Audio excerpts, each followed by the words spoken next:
Vivi Machal, non? Ouais, juste avant le... כן, ויהי משל, לא, on s'arrêtait où? אבל אוקיי, ואמר שעדיין אינו יודע באיזה דרך מעלה, כי אף שיש לו התורה, אין על הדרך אשר הוא נוכח השם יתברך לגמרי, מבלי נטייה ימין ושמאל. לפיכך אמר, הגיע לפרשת הדרכים, אז יודע שהוא מעלה בדרך הישר, כן, מבלי נטייה ימין ושמאל. Donc il dit une chose qu'on avait dit, vous vous rappelez? On a dit que les mitzvot ont un pouvoir très important comme yesod. Les mitzvot ont un pouvoir purificateur, mais qui n'affecte en vérité que ton intériorité. Elles n'affectent pas le monde.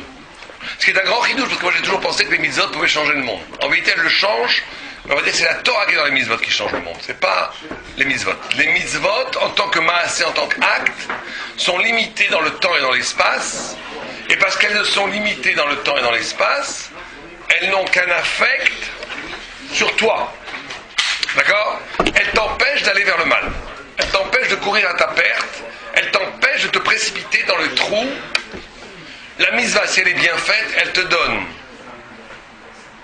Ça, il faut aussi se poser la question. Pourquoi si je fais une mitzvah, par exemple, je ne vais pas de moi-même avoir de la jalousie, je ne vais pas de moi-même avoir de la colère? Pourquoi?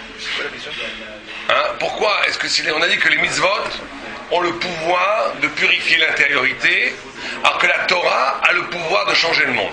C'est ça la différence est fondamentale entre les mitzvot et l'étude, c'est que la mitzvah a un affect sur toi, mais ne change pas les dangers du monde, alors que l'étude de la Torah change les dangers, change le monde. Maintenant, pourquoi est-ce que les mitzvot ont un affect sur toi? Parce qu'elle doit dit ça c'est des olam, mais plus que ça. Pourquoi est-ce qu'on a fait pour toi? Parce que justement, elles sortent, quand on a dit de la même façon, c'est ça qu'il va comprendre. Comme la réalité à ce que ça pourrait être. Voilà, toutes les notions de jalousie, toutes les notions de colère, toutes les notions de frustration, c'est lié à des mécaniques corporelles et psychologiques qui sont naturelles. Dès que tu fais une mitzvah, si tu fais vraiment cette mitzvah, tu rentres la partie du corps avec laquelle tu fais la mitzvah dans un monde où ces mécanismes-là n'existent pas. Donc ils ne tombent pas sur toi. Donc c'est sûr que la mitzvah a un pouvoir extraordinaire de te changer toi. Mais la mitzvah n'a pas le pouvoir de changer le monde. N'a pas le pouvoir de modifier ton environnement. La seule chose qui peut modifier ton environnement, c'est l'étude de la Torah. Quand tu étudies la Torah, le monde est changé. C'est pas simplement toi qui change, c'est que le monde autour de toi change. Tu crées une aura de lumière, tu crées un champ magnétique spirituel autour de toi, qui fait que les gens autour de toi ne réagissent plus comme s'ils réagissaient avec d'autres personnes. Parce que là, tu rentres dans une nouvelle dimension que tu portes le sens du monde. Comme tu portes le sens du monde, ça modifie le rapport que tu as au monde. La mitzvah, c'est intime, c'est personnel. Elle te change toi. Mais ta mitzvah n'est pas quelque chose qui va modifier le comportement de ton copain. Alors que ta Torah, puisque c'est la Torah et que la Torah est universelle, parce que la Torah est à la source du sens de chacun d'entre nous, parce que la Torah et sont les voyelles qui ont été à la source de la création vitale de chaque chose au monde. Donc dès que tu étudies la Torah, tu as un affect universel. Et donc chaque personne le sent, et sent que tu portes par ta Torah le sens le plus intime de leur vie à eux. C'est pour ça qu'il faut aller voir les tzadikim. Un tzadik, il est capable, parce qu'il est tout cool au Torah, de dévoiler ce qui est le plus fermé, le plus secret en toi, que toi-même tu n'es pas capable de dévoiler parce que tu es embourbé dans des problèmes. Mais lui, comme il est dans la Torah elle fait qu'il n'y a plus de zarout, il n'y a plus d'étrangeté. Il y a une sorte de fraternité essentielle, puisque, même avec des goïms, puisque la Torah porte tout, donc elle porte aussi le secret du goïm. Un tzaddik, il a la capacité de révéler le secret de chaque chose, parce qu'il a la Torah. Et la Torah, par définition, elle est à l'origine de chaque chose, donc il n'y a pas de problème. Alors que la mitzvah n'a pas ça. D'accord? Donc il te dit, même dans la Torah, il y a un niveau. Dans la Torah elle-même, il y a deux niveaux. Parce qu'il dit, ואמר שעדיין אינו יודע באיזה דרך מתהלך. כי אף שיש לו התורה, אין זה מעמידו על הדרך אשר הוא נוכח השם יתברך לגמרי. Il te dit, même si tu es dans la Torah et que tu as modifié le monde, même si tu es dans le Seder HaOlam, même si tu es en connexion avec ce qui fait que le monde est, et donc tu es en connexion avec le Seder, ce qu'on appelle le Seder HaOlam, l'organisation spirituelle du monde, le sens du monde, quand tu étudies la Torah, tu n'es pas encore en face de Dieu. Ça demande encore un autre. Ça demande encore un autre, être en présence de Dieu, en présence d'Ashriya. Et tu as encore la possibilité d'aller à droite ou à gauche.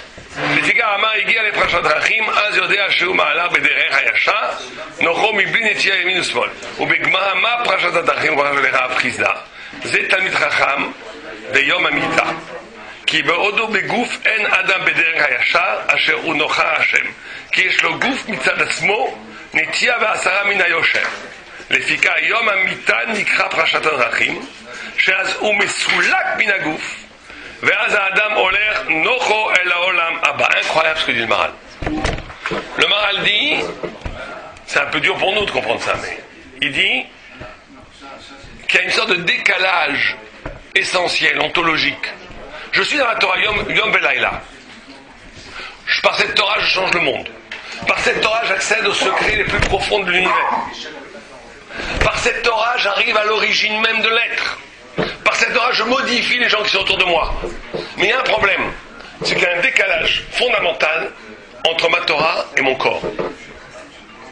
Et à un moment donné, il y a une vie qui est toujours là, prégnante, qui est le corps.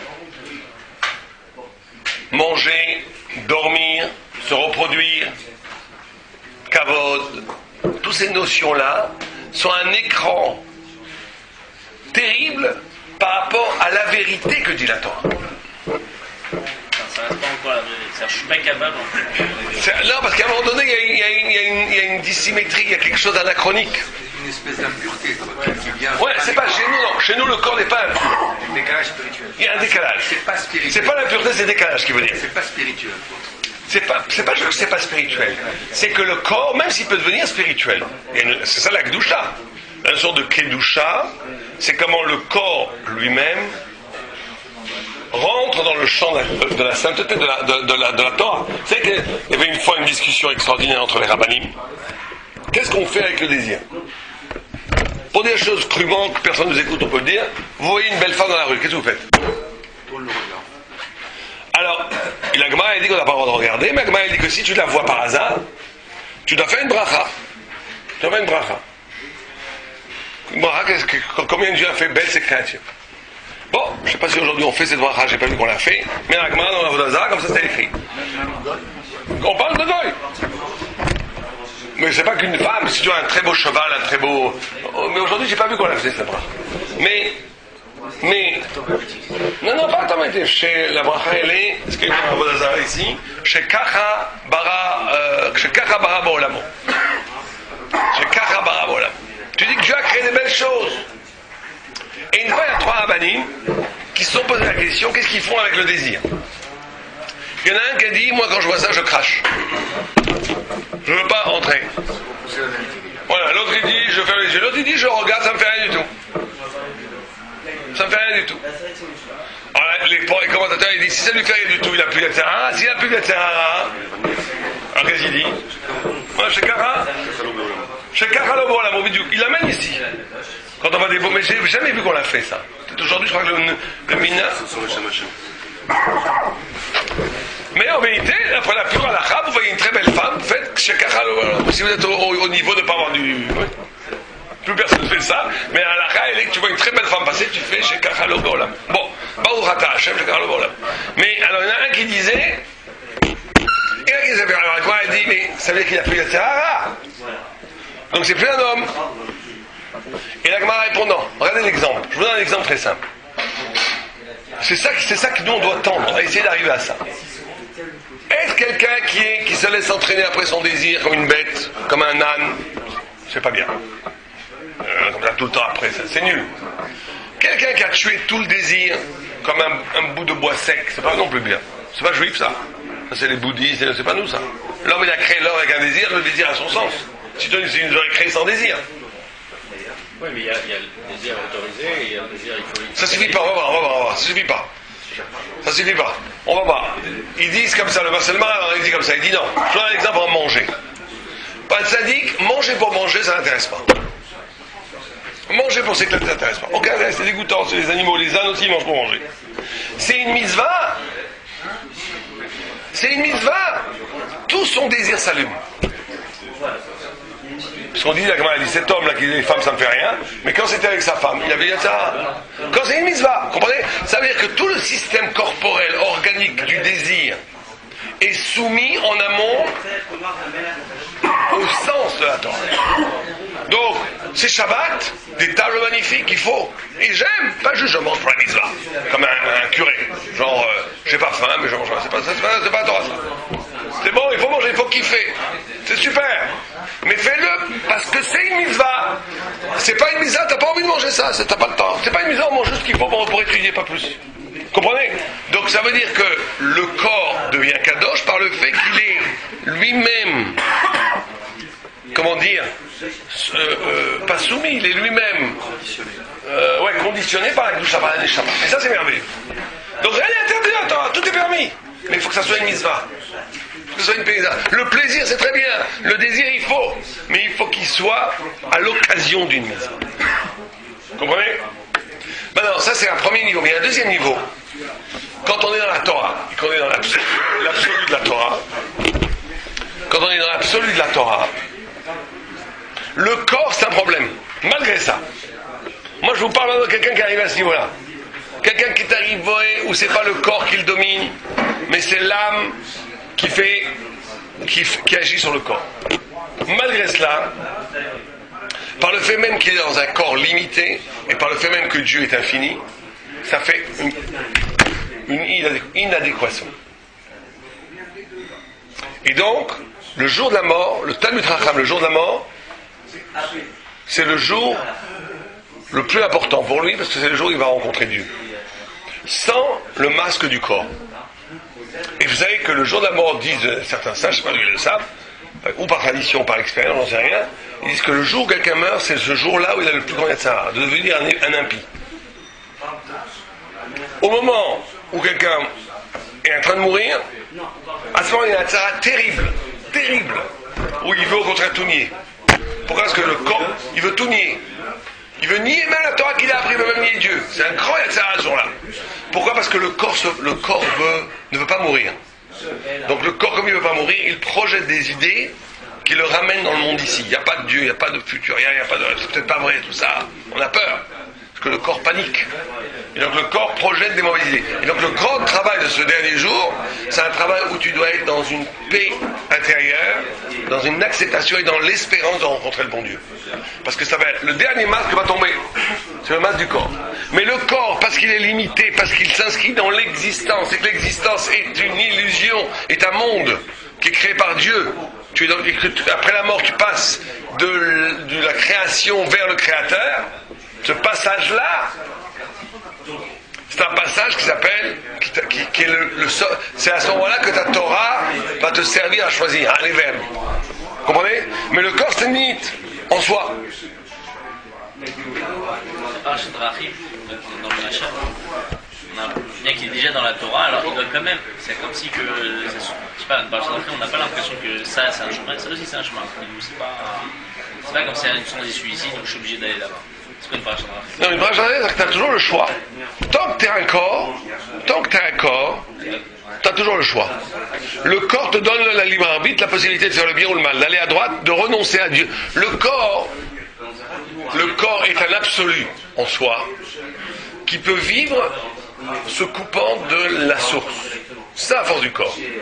Le corps te donne assez de satisfaction pour dire j'ai pas besoin du bon Dieu. Il y a des gens qui ont choisi, ils ont dit moi je veux vivre 70 ans en m'éclatant. Après je veux plus rien. Ah, mais si dans ce qu'il dit, Frisa, il dit Talmid Chacham veillon Amida. On parle d'un Talmid Chacham. Bien sûr. Il a juste simplement le corps en dehors qui est là. Mais le corps lui donne la possibilité de ne pas être avec Dieu à chaque instant. Donc comme il a la possibilité de ne pas être avec Dieu à chaque instant, il n'a pas une Torah absolue encore. La liberté qui donne son mérite de Torah, mais enlève l'absolu de la Torah. Le seul qui n'a pas eu ça, c'est Yitzhak. Yitzhak Avinu, on dit que même dans sa mort, dans sa vie, il était comme mort. Il n'y avait plus de corps, il n'y avait plus de tzara, du tout. C'est pour ça que Dieu l'appelle Eloké Yitzhak, au début Parad Yitzhak, après Eloké Yitzhak, parce que jamais Dieu ne colle son nom, jamais, avec un homme qui est vivant encore. Jamais. Pourquoi? Parce que s'il dit Éloqué Moshe, quand Moshe est vivant, Moshe n'a plus de libre arbitre. C'est écrit dans la Torah que c'est le Dieu de Moshe, donc il ne pourra jamais être un tzaddik. Dieu ne dit pas Éloqué Bilam, ou Éloqué, ça n'existe pas. On dit pas, Dieu n'est pas le Dieu des Rachaïm. Donc il ne peut pas coller son nom à un homme tant qu'il est vivant. Parce que ça lui enlèverait la liberté de devenir rachat. Et un homme, il a chaque instant, il peut dire ou tzaddik ou rachat. Donc Dieu, il attend la mort des tzaddikim. Quand les tzaddikim ils meurent, il leur dit Éloqué Abraham, Éloqué Yaakov, Éloqué Moshe. Le seul qui n'a pas eu ça, qui a eu le privilège d'être appelé Éloqué Yitzhak de son vivant, c'est Yitzhak. Parce que Yitzhak, quand il a fait Akalat Yitzhak, il a vu le Olam Haba. Il a vu la vérité absolue. Yitzhak, ça veut dire Chai Ketz. L'anagramme, c'est des lettres de Chai Ketz. Il a vécu la fin des temps. Lui, il a vécu la fin. Il a vu exactement tout. Donc lui, il n'avait plus de liberté. Donc, si je vous envoie au paradis une seconde, vous n'avez plus de liberté. Si vous regardez une seconde la vérité après la mort, une seconde, on devient des tzaddik gmourim. On est, voilà. On bouge plus, on étudie, on fait des mitzvot, on est comme des fous. Plus de liberté. C'est que parce qu'on a un corps et qu'on se dit toujours tel bien cuit, tel bien que non, qui c'est qui me dit que c'est un bon d'accord, mais en ce moment je préfère quand même manger. Tout ça blablabla qui fait que je fais des avérotes, que j'ai le choix. Mais tu verrais une seconde la vérité après la mort. Tu verrais l'envergure de ce que ça représente, la petitesse de cette vie et l'envergure de la... Tu dirais, mais il faut être complètement dingue pour perdre une minute pour autre chose que la Torah et les mitzvot. Pourtant, il y en a qui passent de l'autre côté dans un accident ou quelque chose comme ça. Non, c'est pas le Olam Haba. C'est l'antichambre. Toutes ces histoires, c'est l'antichambre. Quand il la vallée, tout ça, aussi il raconte la même chose. Ouais, mais c'est l'antichambre. C'est pas encore le Olam Haba. C'est pas le Olam Haba. Systématiquement, après ça. Oui, mais ils n'ont pas été au Olam Haba. Ils n'ont pas vu la vérité. Ils ont vu le retrait de la vie, mais ils n'ont pas vu encore la vie d'après. Il y aura les hommes, il y aura les femmes aussi. Olam Haba? On peut mélanger Mais non, il n'y aura pas de corps, il n'y aura pas de ça.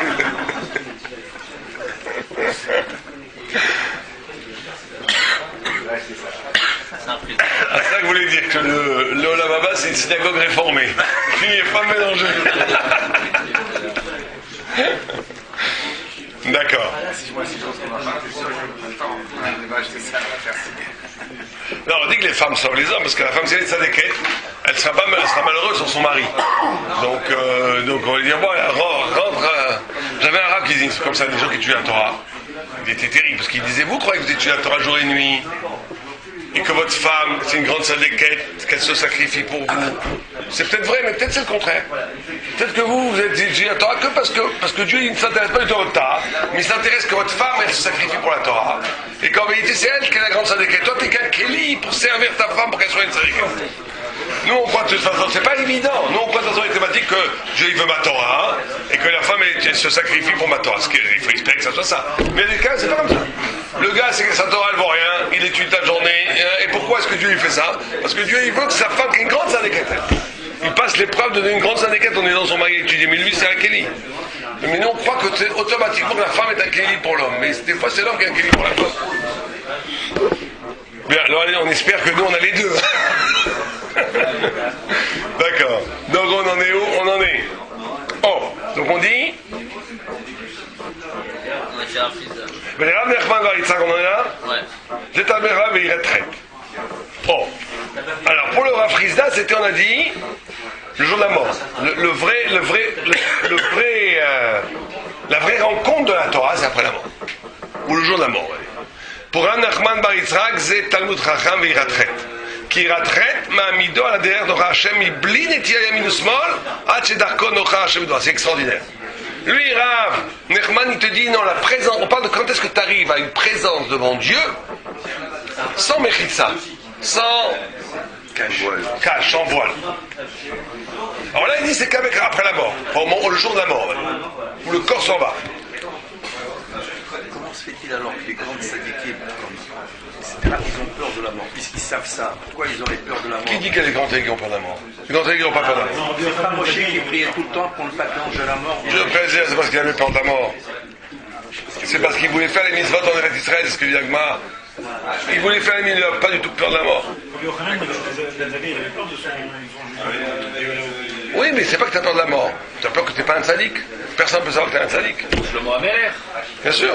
Il avait peur. Il n'avait pas peur de mourir. Il avait peur de ne pas être à la hauteur d'être un tzaddik. Il a peur de Dieu, pas de la mort. Même un petit tzaddik, il n'a pas peur de la mort. Pas que les grands tzaddiks. Même un tout petit tzaddik, il n'a pas peur de la mort. Mais on a peur, par contre, qui te dit que tu as fait... Voilà. Qui te dit que tu as fait tchouva? Les gens qui ont peur de la mort, non, de partir. Ah oui, La plupart des gens, ils ont peur de perdre la vie. Ils ont peur de mettre les tzaddiks, ils n'ont pas cette peur. Celui qui a peur d'un Torah, il n'a pas cette peur. Par contre, tu te dis, est-ce que j'ai vraiment fait tchouva? J'ai cru que peut-être j'ai pas vraiment fait tchouva. Est-ce que j'ai vraiment fait les choses des Shem Shamay? Alors ça, par contre, ça, il faut oui avoir peur. Parce que qui te dit que tu es vraiment un tzaddik? Ça, c'est ça, il n'y a que Hachem qui sort. Il y a des choses qui sont quand même assez dures. Hein. Nous, on croit que c'est tchik-tchak. On fait des bêtises, après on fait un peu de tchouva, mais c'est pas sûr que ça marche. Il faut espérer. De toute façon, on voit qu'Hachem est mirachem. Mais nous, on doit faire notre maximum. Non, je te m'accroche, on est là. Non, il y a Yom Kippour qui arrive. Ashrechem Israël. Lifnei mi atem mitaerim, lifnei Akadosh Baruch Hu. On est compte, on va être purifié dans le mikvé qui est Dieu lui-même. Am Israël est purifié par la présence d'Ashkina elle-même. Donc on n'a rien à craindre. Mais, quand même. Non, il ne faut pas tomber dans le yiyouj, dans le désespoir, mais il ne faut pas tomber dans le contentement. C'est sérieux faire tchouva, étudier, être un tzaddik, c'est une affaire sérieuse, ça ne peut pas être tchik-tchak. Mais d'un autre côté, bien sûr, il faut la simra, l'espérance, et Dieu il nous aime, il nous aidera à tout faire. Donc, regardez ce deuxième pshat. Rav Nachman lui dit, c'est la crainte de Dieu. Ça, c'est la confrontation à la crainte de Dieu qui te fait que tu es en présence de Dieu, que tu n'as plus de droite et gauche. C'est quoi la crainte de Dieu? Ça, c'est des expériences qu'il faut faire. C'est-à-dire qu'à un moment donné, tu es dans un... Est-ce que tu choisis les choses par rapport à Dieu ou par rapport à toi? C'est ça que je traduis. La crainte de Dieu, c'est pas d'avoir peur de la faute, d'avoir peur de ce qu'on parle maintenant. Alors les coups sur la tête. La crainte de Dieu, c'est le respect tellement profond d'Hachem que c'est lui qui compte. C'est lui qui compte avant toi. Quelqu'un vous a humilié, vous avez envie de lui faire la tête, vous avez envie d'envoyer balader, vous allez lui dire bonjour, vous allez lui dire, pourquoi? Parce qu'il dit c'est ce que veut Dieu, moi je fais ce que Dieu veut. Ah, mon corps, ma volonté à moi, ce serait de l'envoyer balader. Non, est-ce que ça, quand on fait ça, on dépasse la mesquinerie d'existence et on est devant Dieu. Ça s'appelle être devant Dieu. Qu'est-ce qui s'appelle être devant Dieu?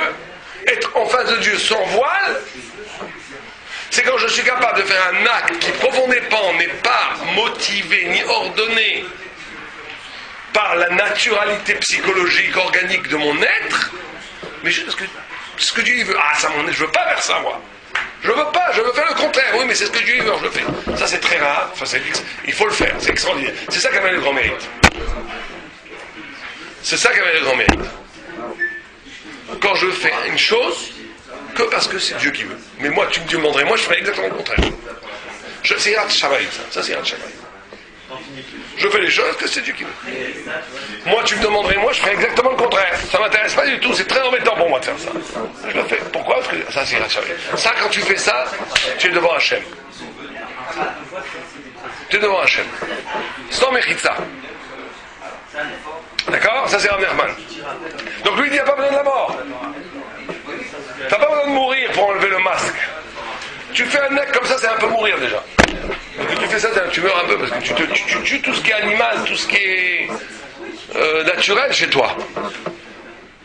Quand tu fais un acte qui est purement motivé par le fait de la crainte de Dieu, par la Yirat Shamayim, tu tues l'animalité en toi. Donc tu deviens autre, donc tu deviens face à Dieu, sans masque. C'est génial de faire ça. C'est très très très très très dur.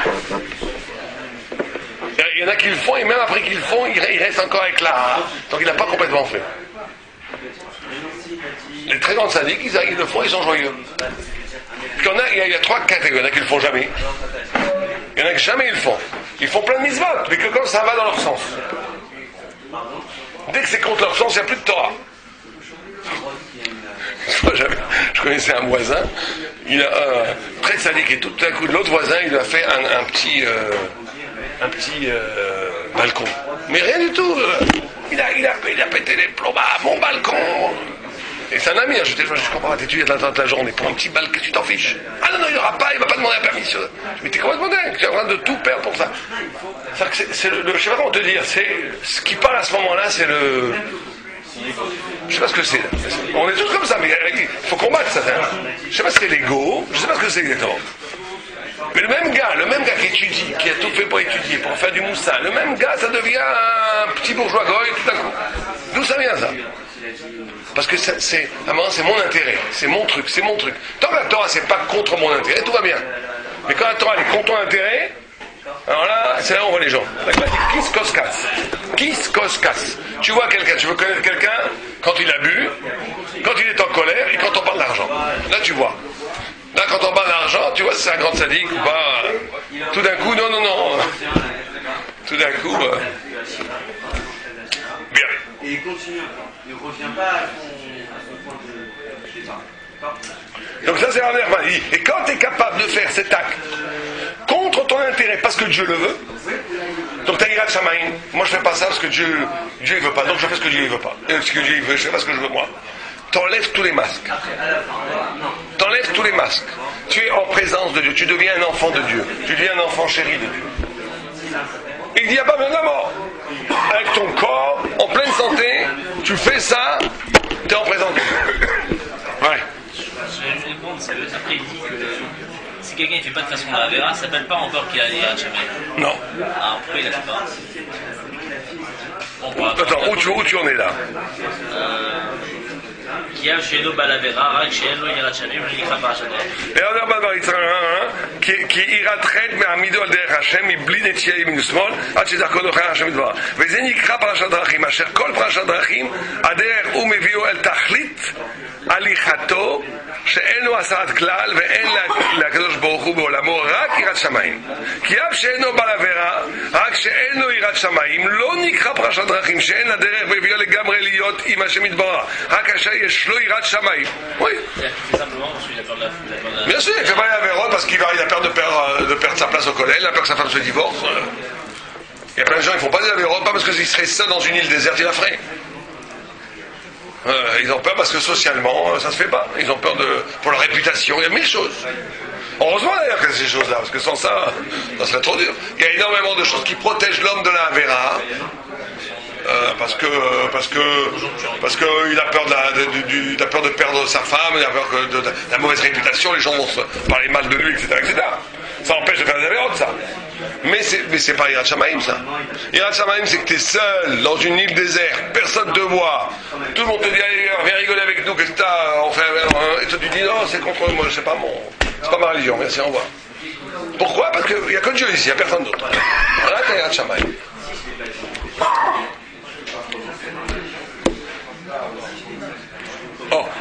ולמה זוטרה זה תלמיד חכם דמסיק שמייתתא על איבד הלכתה פירוש הלכה שהוא האמת והישר ואף ששער התורה גם כן נקרא תורה יש עליה שכר גם כן מכל מקום יש לו קצת נטייה מן הדרך האמת אבל תלמיד חכם דמסיק שמייתתא על איבד הלכתה זה הדרך הנקרא פרשת דרכים שהוא נבדל ומיוחד משאר הדרכים וכל זה מורה כי התורה היא שמביאה האדם אל השם יתברך להיות זוכה לעולם הבא ביותר כאשר מכוון הלכה. Troisième vue qui est, comment il s'appelle, Marzoutra. Marzoutra il te dit non, c'est pas Yirat Shamayim, c'est pas le jour de la mort, c'est de étudier la Torah à l'ibé d'Ilchata pour arriver à la vraie loi de la Torah. C'est ça qui enlève tous les voiles. Ce qui dit que tant que tu es dans le pile-poule de la Torah, c'est magnifique, mais c'est libre. Tu peux dire à droite, tu peux dire à gauche, tu peux dire ce que tu veux. Quand tu prends la responsabilité que ta Torah, ton esprit, se concentre pour arriver à la décision halachique, avec la responsabilité que ça suppose, là, tu es face à Dieu sans voile. Alors ça, c'est très compliqué à savoir. Pourquoi? C'est pas yeshiviste du tout, non. Non, mais je suis pas sûr que c'est pas yeshiviste. Parce que le Raphaël de Brice qui te dira, toute la lame douce, c'est là pour t'apprendre à vraiment dire. Parce que dire, c'est comme ça dans l'alacha, et l'alacha est comme ça, c'est pas ça dans la Gemara, c'est pas non plus. Étudier à l'ibédé ilchata, ça veut avoir une étude qui t'amène à la loi, à la Torah que Dieu veut vraiment. À la halacha, la vraie halacha. Avec tout le cheminement. Ce qu'on fait au collège Shifté Israël. qu'on essaie de faire, qu'on étudie la halakha, à l'ibédé il khat, en ayant tous les raisonnements qu'il y avait là. Ça enlève tous les voiles. Pourquoi? Ça, on comprend très bien que le jour de la mort, le corps il s'en va, on est seul face à Dieu. On comprend que quand tu dis à Tchamaïm, quand tu as envie de faire quelque chose et tu ne le fais pas juste parce que Dieu il veut pas, ça te donne une dimension extraordinaire, on comprend. Ça enlève le corps, c'est une spiritualité énorme. Mais pourquoi quelqu'un il peut être très chacham, faire des pilpoulim, arriver à l'akha, en quoi ça t'amène à Dieu? Une nana qui était capable de marcher le cochon de 70 façons. Ça veut dire que tu peux avec la Torah, avec ton cérèbre, tu peux trouver des milliards terribles, avec la Torah. Mais quand même quoi, tu vas prendre une décision que quoi, tu fais un halakha. C'est ça ce que la Torah elle veut. Bon, c'est proche de ce qu'on veut dire. Ouais, très bien. J'arrive à un niveau de... Ouais, continue. Pourquoi ça te met devant Dieu? Quand elle a dit, moi je ne pas beaucoup, j'ai... Quelle importance pour que tu fasses la shrita par le cou, par la nuque? Ouais. T'as raison. Ça veut dire que tu arrives à un niveau de conscience que au niveau d'Akadosh Baruch Hu, il y a... Très bien, regarde ce que tu dis, c'est la moitié du chemin qu'on dit. Mais attends, faites-vous d'autres idées. Comprenez la question, c'est de savoir. On est ici, le Maharal, il te dit comment arriver à la présence de Dieu, devant Dieu. On a eu 2 premières fois. La première, c'est de dire, le jour de la mort, c'est le plus simple. Il n'y a plus de corps, tu es devant Dieu. Deuxième, il dit, crainte de Dieu. Irat Shamayim. Les Ratchamaim annulent le corps, annulent les masses, parce que tu fais les choses parce que Dieu le veut, tu les fais plus parce que toi tu veux, donc tu es face à Dieu, tu es véritablement dans la spiritualité. Troisième vue qui est Marzoutra, il te dit non, c'est d'étudier pour arriver à l'halakha.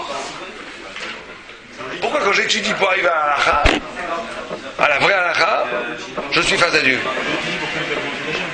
Comment? J'étudie pour connaître sa vraie volonté. D'accord, mais ça n'a pas besoin d'étudier. Je prends le jour, je serai là où je fais sa volonté. Je mets les filles le matin, je fais sa volonté. Je prie, je fais sa volonté. Je fais Shabbat, je fais sa volonté. Je fais une bracha, je fais sa volonté. Non, dans le sens de la vérité, t'as très bien commencé, Dr. Boisdin. C'est qu'en vérité, c'est peut-être le plus dur ce qu'il dit. C'est que l'étude de la Torah, contrairement à l'exercice des mitzvot, ce qui est en jeu quand tu étudies vraiment la Torah, c'est ta liberté intellectuelle. Ta liberté intellectuelle. Ouais, t'arrives, non. D'abord, toi, t'as ta propre logique. T'as ta liberté intellectuelle qui te fait mener qui te donne des possibilités extraordinaires de penser. Et d'ailleurs, la plupart des apicurus, c'est ça. Ils aiment bien penser, mais s'engager à une. Donc c'est ça qui est extraordinaire dans la troisième vue. C'est que tu ne deviens un sadique que quand tu as les deux. C'est-à-dire que tu as développé au maximum ta puissance cognitive, ta possibilité de penser, ta liberté de penser. Ça, c'est les chivistes. Il faut penser, il faut réfléchir, il faut penser. On peut pas être un idiot, je quitte sur Charles toute sa vie. Il faut penser. Il faut réfléchir à partir de la Torah. Simplement, à un moment donné, cette liberté de penser, elle peut te donner que tout est possible. Et là, on est obligé, à un moment donné, d'intégrer cette liberté de penser dans un renversement. Qu'est-ce que Dieu veut vraiment? D'accord, moi je pense comme ça, c'est très bien. Mais qu'est-ce que la halakha elle dit vraiment? Alors là tu deviens kafouf à la halakha. Ah, toi tu pouvais penser de façon différente. Tu pouvais dire comme ça. Tu pouvais dire, tu peux. Alors c'est là où on voit le sadique. Il dit j'aurais pu penser complètement autrement, mais la halakha, je baisse les bras, la halakha. Et le plus haut niveau, c'est même pas ça. C'est même pas de dire je pense comme ça. Et la halakha, elle dit autrement, je fais la halakha, ce qui est déjà pas mal. C'est d'arriver à utiliser sa liberté de penser pour en arriver à la conclusion logique que la halakha ne peut pas être autrement. C'est ce que ça passe. Ouais, non, mais tu peux arriver à 36 minutes de explication. Je peux dire, moi je pense comme ça, on peut faire comme ça, il y a 1000 autres façons de comprendre la halakha. On n'est pas obligé d'arriver à ce que dit le Shulchan Aruch. On te dit, d'accord, il y a un moment donné que tu dois te mener ta barque intellectuelle, pas comme un bêtement, mais que ça soit avec le plus brillant, le plus extraordinaire, le plus profond, mais que cette plus grande profondeur d'étude de la Torah qui était personnelle, à la fin elle est au service d'Halakha Lemas. Quand tu fais ça, c'est encore une fois une annulation des masques. Parce qu'on va y a la rencontre entre ton esprit et la parole de Dieu. C'est quand j'utilise mes capacités de réflexion personnelle au service de la révélation halakhique. Et donc là, il y a une rencontre entre moi et Akadosh Baruch Hu. J'ai un face-à-face avec Hachem. J'ai utilisé mon esprit personnel pour arriver à la loi de Dieu qui est donnée là, et donc il y a une rencontre, et on est face. Quand dans l'Halacha, dans l'étude de la Gemara, à l'ibé d'Ilchata, pour arriver à qu'est-ce que Dieu veut vraiment, on est dans un face-à-face avec Dieu. On est devant Dieu en vérité. On est dans un dialogue avec Hachem. Et donc c'est les trois chitotes, comment j'aime arriver, on a le temps, on a dépassé le temps. Donc on reprend les cours lundi, non dimanche.